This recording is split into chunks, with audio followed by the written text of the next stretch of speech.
Hello, everybody, and welcome to today's session. And I'm delighted to be joined by Lee, who is going to share some of his story with you and also some things that have helped him in the past to get to where he is now, and some very exciting news about what he's doing in the future. So, Lee, thank you so much for joining us. I'm really grateful that you're here. If you could just introduce yourself to our listeners and then tell us a bit about your story. Hi, good morning, Nick here. Thank you so much for inviting me onto the show. It's been an absolute Pleasure. privilege. Hi, guys. My name's Lee Jobber, 46, living in Leicester. A bit about me. Right. So where do I start? So all my life, I've kind of felt like I didn't really fit in. I was, I was big as a kid. I was an only child. Um, I was from my mum brought me up on her own. And life never really, I couldn't really fit in anywhere. So I tried my hardest all my life just to try and direct into somewhere that I felt like I was needed or wanted. And I really, really struggled. But what I learned from an early age was I found a lot of comfort in alcohol, which was not right. But unfortunately, that's part of my story, and that kind of took me on to many, many years of alcohol and substance. Well, not when I say substance, it was alcohol. I was never into anything else.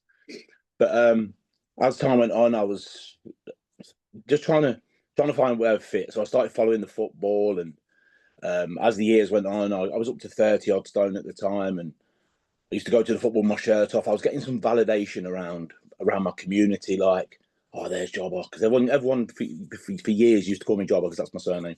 But I felt like I was part of, and obviously with the football became the drinking, became like the partying, just like social events.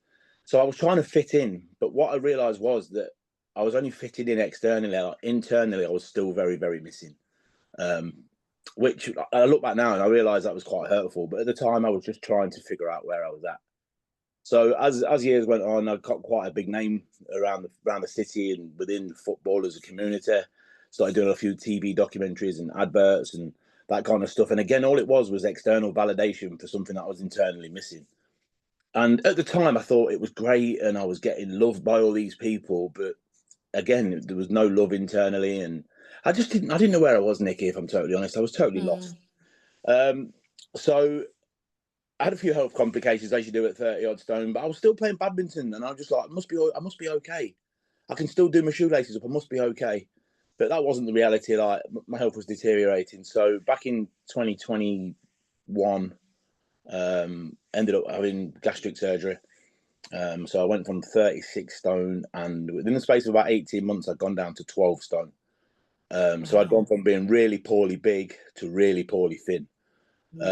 So where was I most happy? I still wasn't happy. I didn't like where I was. Didn't like where I'd become, and my head was just still going wonky. Like took the mirrors out of my house. Didn't recognise who I'd become. The only mirror I'd ever look in was the one in the off-license window, just to see if I still looked okay enough to get away with it, which is absolutely insane. But so that was that, and then the lying started coming on with the drinking. I was in a relationship. I took on 6 children. There was also 9 grandchildren involved, and I'm still searching for external love. Like I'm still crippled inside. I have nothing. I can't love myself. How can I go and love all these other people? And it just got difficult. It got really, really, really tough. The drinking got worse. My head was going absolutely wonky. I didn't like who I'd become. I found myself refereeing myself, Nicky. So I was Lee Jobber in the middle. I was Jobber on the right, the big guy. I was Lee on the left, the skinnier guy. And I'm trying to referee me between me.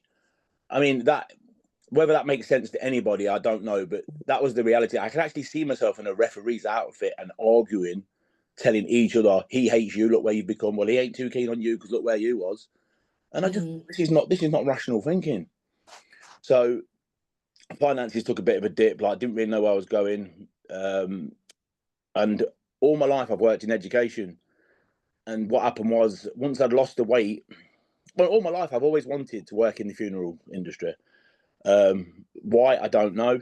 But what I noticed from an early age is whenever I attended, whether it was a family funeral or a friend's funeral, I always looked at it from a working point of view, not from a grieving point of view. I was always interested in what the pallbearers were doing or what the funeral director was doing. So it's something that kind of really resonated. And I thought, you know what, I really fancy this. So once I went to a wedding when I'd lost the weight, I'd put a little bit of weight back on. I was probably at about 14 stone maybe. And I put a suit on and I thought, for the first time in ages, I actually feel like I look okay. So what I'd done, I went and got a job as in the funeral industry, and it was the best job I've ever had. 9 to 5, 9 to 5 at night, absolutely destroyed me. I was getting smells from the mortuary. I was getting voices, getting faces, and I was just waking up sweating, and it all just got a bit too much. So I was suffering with that. And then the finances, the weight loss, the drink, it was just a catalogue of things. And like my cup was getting filled and I didn't know how to empty it. And then had a car accident, which was really nasty. I still carry a lot of guilt with that, if I'm totally honest.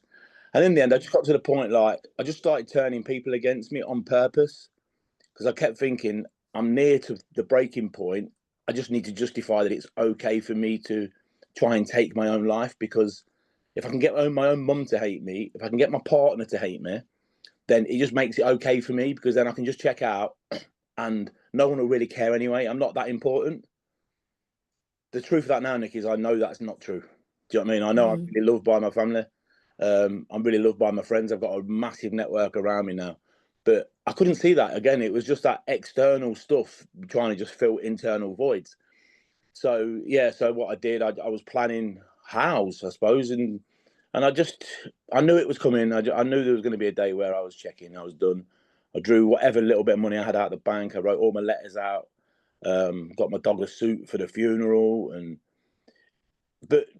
that's how mad my head went, because I was more concerned about my dog looked okay at my funeral, not my mum's going to lose her son here, my partner's going to lose her partner here.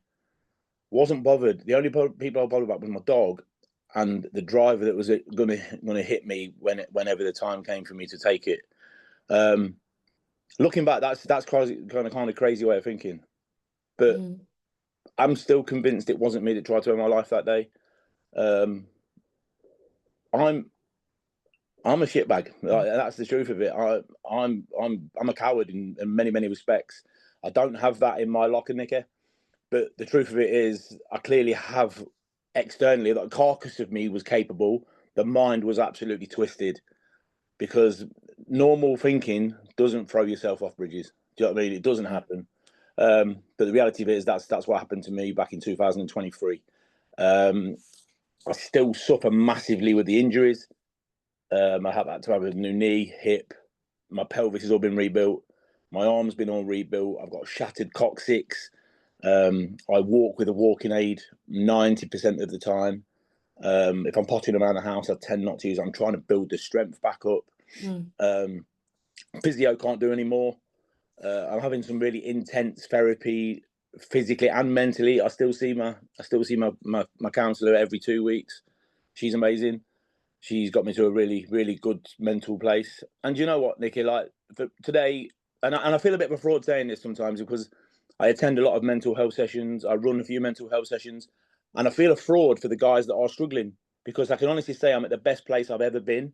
But what I will say is, for me, that gives people a bit of hope to where I was at, to where I've been, to where I'm at now. And that's the message I'm getting back from a lot of people is, Lee, if you can come through what you've come through, there is hope for us yet. Do you know what I mean? And I do say it on a weekly basis that I'm at the best I've ever felt. Don't get me wrong, I can't get too complacent, because if complacency sets in with me, whether it's with drink, whether it's with my mental state, whether it's in anything, whether it's within the job, if I get complacent, I'm in trouble. So I have to keep a check on myself on a regular basis just to make sure that I'm okay. Yeah. Well, what an amazing story, Lee. I'm really grateful that you've shared that with us, and for being so open and honest about what happened and where you are now. And there's a couple of things I'd like to take you back to. One, when you look back on that time, and you mentioned difference in behavior, like you'd written out the letters, you'd bought your dog a suit for the funeral. All these are actions that are taking you towards ending your life and preparing for that. Were there people in your life at the time that saw these signs? No. Unfortunately not. Yeah. But what I will say is, I was a good liar, if I'm honest. Like you tell me an alcoholic that it's not a good liar, or we think we're good liars, we're actually not, but we lie. So if anyone used Mm, to say to me, "You okay, Lee?" Of course I'm okay. Why wouldn't I be? What's mm, making you question my mental state? Why are you asking me?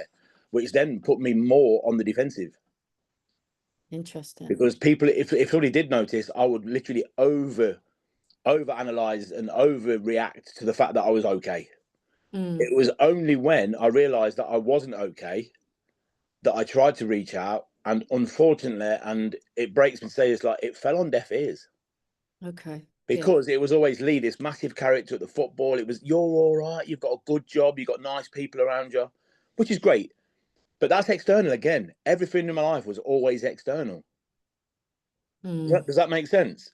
That makes perfect sense. So it feels like often when we talk to people who we feel are having a tough time, that we do the justification for them to show them. And it comes from a place of great intent. Don't get me wrong. It comes from a place of really good intent where we say to people, oh, you've got lots to live for. You've got lots going on. You've got loads of friends, because we're trying to help that person to get from the stage that they're in to the next stage, where actually we know from research, and I don't know if you had any experience around this, and I'd be really grateful to hear your views, is that when we say, oh, Lee, you're telling me you're all right, but what I'm noticing is this, and then we kind of leave it there, or we say to the other person, I've noticed you're doing this, and I'm just wondering if you're thinking about suicide or thinking about taking your own life. Did you have any experience of that at I, all? I I word it very differently, Nikki, if I'm honest. Yeah, great. I've learned this through working with kids all my life. So I used to ask them if there was a problem, or if they knew where they wanted to be in life, or if they knew what their career path was, and they'd always say, "Oh, I don't know, I don't know." Mm, My response was, "Okay, you don't know, but if you did know, what would your mm, career choices be?" "Oh, okay, I want to do this, this, this." So it was always about wording it. I do that now with men. Do you know what I mean? yeah. So what's going on for you? Well, I don't know. Okay, you don't know what's going on for you at this time. But if you did know what was going on, what would be going on for you right now? And they'll go blah blah blah blah blah blah, and it just comes out Mm, naturally. It's just the way. And I tell you what, I've got it to a T, and I don't know how. And people recognise it all the time. Say, Lee, how do you do that? And it's just one of them things that I'm just quite natural at doing. I'm trying good at getting yeah. information out of people that I need from them. I was good at it. I was good at it all my life because I used to manipulate people. Do you know what I mean? So I've just kind of Ah, carried that on from my old behaviours into my new way of thinking. mm, So for that works for me. So if I speak to people and I'll just say, are you okay?" And they'll go, "Yeah, I'm all right." Bit up and down, Mrs. Do me head and all that kind of stuff. And I'll just say, "Okay, then is Steve okay?" Do you know what I mean? I go from the whole you and I actually make it personalised. lovely. Yeah. And I find that really works for me. Like people take, I think subconsciously they just go, "Oh, he's actually showing an interest in Steve or Paul or as a matter of fact, whatever name that may be." Mm, Um, and I don't know how, I don't know why, but I've been told a lot over the recent times that I've just got one of those kind of voices that just makes people want to go, "Okay, then let's sit down and talk. mm, Let's see what's going on." And I know that's a blessing for me, because to come from where I was to here, I've got here somehow. Do you know what I mean? I didn't do it on my own. That's a fact. I know I didn't do it on my own. I've had to put a lot of work in with a lot of people to make me realise that life is worth living. It's took me a long time to realise that, because after my incident, I went on my pity pot. I was like, well, I can't even do that properly. mm-hmm, That's why I don't want to be here. I can't do anything properly. I can't do that. That didn't kill me. I tell you what, will, the drink will kill me. But it was just all me, like self pity, self pity, self pity. I had to pull myself out of that state of mind very, very quickly, and it mm, wasn't easy. But mm. what I will say, Nikki, it was worth it. Okay. Thank you. When you say that you had to pull yourself out of that state of mind and it wasn't easy, what was the hardest part about it? Good question.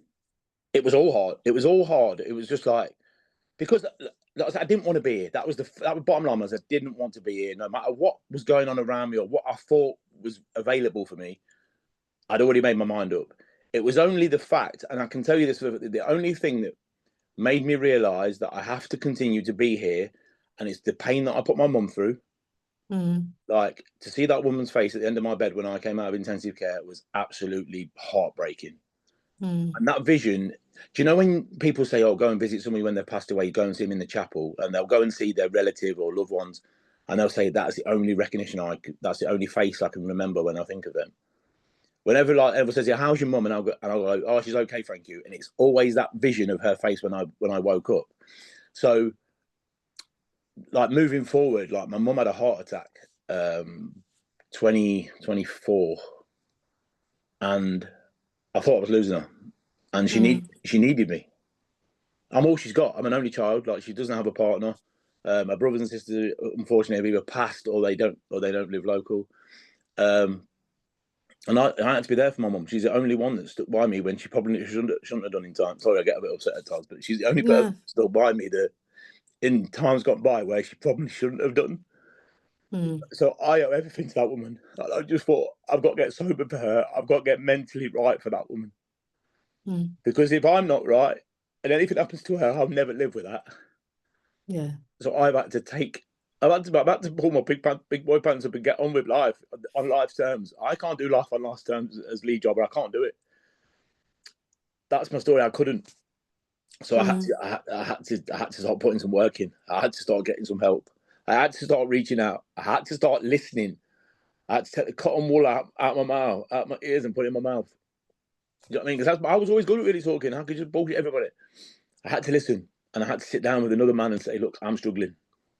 And you Mm. know what? It got received really well. And you know what they said to me, Nicky? Lee, we know. But I was non-approachable because I would lie. Mm. But it's not like that today. And life is moving forward, and life is a blessing for me at the minute. Yeah. I feel so privileged to be in this position to be able to sit here in front of you and actually get emotional and vulnerable. Because that's not my story. Do you know what I mean? But today it is. Yeah. So thank you for allowing me to do that. I'm blessed for that. Thank you. No, it's my pleasure and privilege, Lee, and I can see how important your mum is to you. You know, causing you those emotions that come out. And we're going to talk about your future and hold on to that. When you spoke to another, and you mentioned it very clearly, I had to speak to another man. It was very specific. And when I said I'm not okay, he said I know. And I just want to hold that because I just want to go back to something that you said. You gave us 3 tips when we were talking about what works for you around when you're talking to people that are in that dark place. And the first one was your tone of voice. You've been told that you've got a really good tone and that people can relate to you and that you're relatable and likable. And so tone, I just, in the world of communication, is super important. So for all of those of you that are listening, when you're talking to people that are vulnerable, and especially your loved ones, think about how you're having that conversation and the tone that you're using with them. Names. You mentioned, sometimes I say, "Are you okay?" And they'll tell me about, "Yeah, I'm having a few problems with the missus, life's a bit hectic, whatever." And then you'll say, "Yeah, but is Steve okay?" Names are so powerful. They're our identity. And when we hone in on the specific name, it personalizes everything. And so it creates that extra bond and allows that safe space where someone goes, "Yeah, you're recognizing me as a human being. We've got some connection here. So I feel that I can open up to you," which is great. And then the other one that you said was, and this is a great coaching question. I do coaching in part of my life as well. It's a great coaching question of, what do you want to do? I don't know. Well, if you did know, what would you want to do? And because it allows the brain to go, "Oh, okay, well, if I did know, it would be this." Perfect question. So I just wanted to highlight those for our listeners because they're top tips that people can take away with and start using.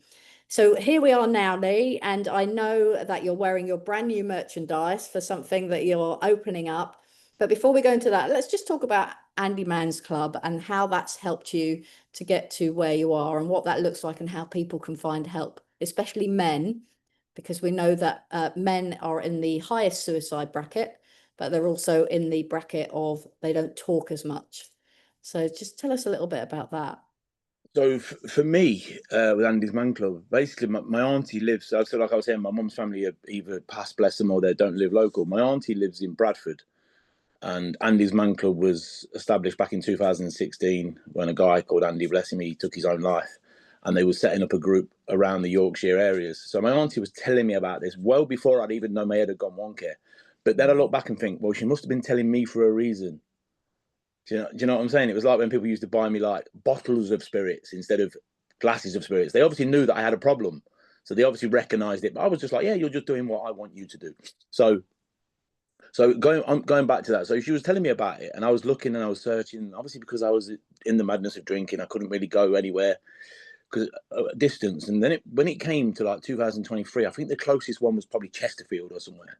And I still really like the idea of just going and speaking, just to go speak to people in general. This was before like I even recognised that I wasn't great. So when I came out of hospital, I've had to learn to walk again and all that kind of stuff you do when your body hits concrete. It's not meant for that reason, but we're not built for that.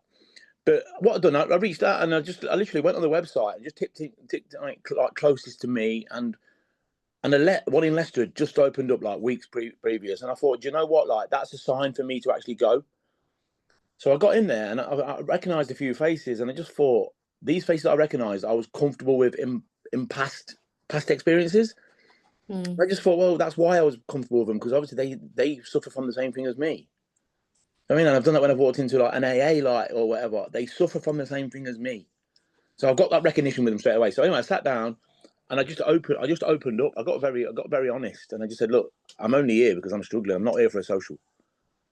And I felt at home, Nikki. I felt at home. I felt like I'd found where I needed to be, somewhere I felt safe, somewhere I felt listened, somewhere I felt valued, and that was there. And as time went on, the groups were getting bigger. I then put out a post on my local radio show, just basically saying, because they used to interview me when I was like big into the football and all that, and they just interviewed me again on a whole new scale. And within weeks, we'd gone from a few members to many members, and having to get new venues and more facilitators, and it just escalated massively. And I've got a hell of a lot of gratitude for Andy's Man Club. Like I say, I've met some amazing guys in there, and to see the growth in people, Nick, it's so heartwarming to see people come through them doors absolutely on their knees to actually saying, can I help you? Can I now become a facilitator? Can I now start giving back to people that have helped me? And like I say, and that's men getting vulnerable and just being. Do you know what I mean? Like they're just being what they want to be and just being what they're capable of. And it gets me every time when I speak about it, because I feel quite passionate about the growth in men, because I've seen the growth in myself, and I just want everybody else that is struggling to actually go, we can aspire to be something, whatever it be in their life, whatever their journey is, but just aspire to be something that's not them at the minute. That's It it. sounds like it had a huge impact on your life. Oh, massively.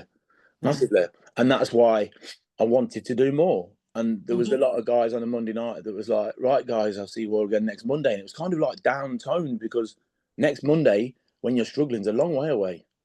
You know yourself, Nicky, like, I'm sure within, like, obviously with your career, when you speak to somebody in the morning, you'll say, oh, just get through today. For a lot of people, it's like, get through the next 15 minutes. Just get through till dinner time, reassess, adjust to what you're doing, and then move forward till dinner, like till lunchtime. Then go from there, then go to evening, then go. You know, it's just breaking down those little amounts of time to be able to move forward. So from Monday to Monday was a long time. So my thought process was, I tell you what, I spoke to a few guys. They was like, Lee, we need something else, and I was like, you know what, I agree. So what I do, I just thought, you know, I volunteer on a Friday morning. I said to the lady at the volunteer where I volunteer, I said, any chance of me having this space on a Friday? And she was like, absolutely. So I was like, okay, I'll do that. So anyway, I spoke to a few people. Anyway, before you know it, Nick, I've got like media teams behind me, podcasting studios wanting to help out. Like my local, I'm a Leicester City supporter. Don't no judgment No needed. judgment, no. Yeah, absolutely not. I've seen the good, I've seen the bad, I've seen the indifferent. It's one of them. So now they've come on board. I've done a hell of a lot for them in the past. They've done a hell of a lot for me. Now we're working in collaboration together with men's mental health. I've got a massive following. I've launched this modern men movement this week. I've gone in collaboration with Strive, which is a private counselling, like on the spot counselling service. It's all just like, it's all falling into place all at the right time. I feel absolutely like privileged. Like I say, I launched it on Monday. It's had 110,000 views in the space of 24 hours. My phone, I'm about to I say phone, I mean phones. My phones have now gone off key because I have a personal phone. I have a phone for people that want to reach out. I have a phone for those people that need a bit more support. And it's all stored with just resources pinging across as to what I need. And you know what? I'm in a position now where I can give back. I can give back from a place of love. I've got that internal love. The love for Lee is now here. It took a hell of a long time, but I wouldn't change it for the world. Like I say, it's a shame I've had to go through what I've gone through to get to where I am. But I'm so blessed that I'm in the position that I'm in at the minute. Amazing. So your new project, how can people find out about it? How can they find out about more about you? Where can they find you? So if people go on to www.modernmenmovement.com, that is my website. There's a lot on there about me. There's a lot of links on there that will take you to relevant places, whether you want some meditation, whether you need to fill in some wellness assessments to see where your mental state's at, see if you need like professional support, because I don't have professional support. I only have peer support and like life experience. That's all I have to say. That's all I have. It's quite powerful. But yeah, like social media, I'm on every platform apart from X, and that's Modern Men Movement. Yeah, I'm just so looking forward to the future. And it seems that a lot of people around me and within my community and within my hometown, the support I'm getting is absolutely like heartwarming. Like, it's very overwhelming. I just wish, like I say, didn't have to go through what I went through to get to where I am. But what I will say is, Nicky, is for everybody listening, there is a light at the end of the tunnel. It does get easier, but it won't get easy if you don't tell somebody how you're feeling. Do you know what I mean? If you internalize it and you just keep everything to yourself, it will destroy you. And that's speaking from experience. That's my story. It destroyed me. So find a safe space, find a person that you can put trust in, or people that you feel comfortable around, and leave your ego at the door. Leave your pride outside. You know what I mean? And just literally just get in there and get open and honest. By sharing what's going on for you will make you feel so much better so quickly. And that I can speak that from my own experience, and I can speak that from the guys that I'm in contact with. We all say the same. So that if that's one thing I can pass across is please open this and open these and just take on the information and get rid of the information, because it works full circle for me. It works full circle for a lot of people. So I'm blessed. And I'm to be on here today. Like, it's overwhelming. Like, from where you were at in your career, Nicky, I've done a lot of not a lot of research on you, but I've looked into you a hell of a lot, and I'm so proud of what you're doing. Oh, thank you. It's massive. Like, what you're doing is inspirational, and what you've done is inspirational, and all you're doing is just continuing to do that. And I thank you personally for that. Oh, thank you, Lee. That makes me feel very emotional, because I feel honoured and privileged to be where I am. And just as we move into wrapping up, if there's people listening to this podcast today who have got loved ones, especially men, in their lives, and they're noticing a change in them, or they want to help them, what would you suggest that they do?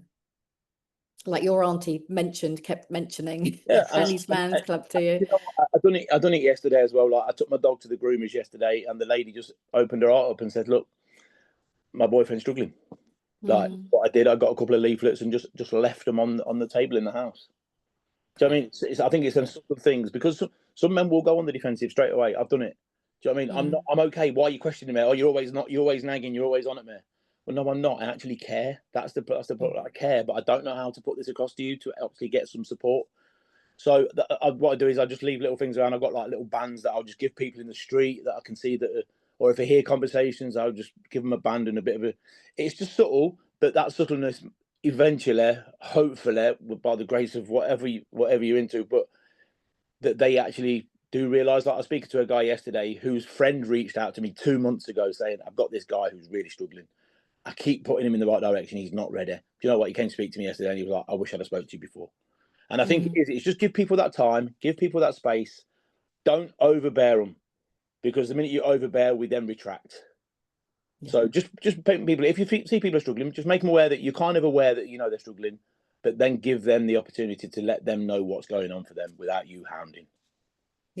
I think that's a brilliant place to end today's conversation. space, respect, kindness. I'm wearing, as I said to you, my bright yellow kindness is free top today. But Lee, thank you so much for coming on today. I really appreciate it. I know there's going to be people that listen to this, and you're going to make a huge difference in the world. So thank you for being thank part you. of our Just journey. on your t-shirt, in a word where you can be anything, be kind.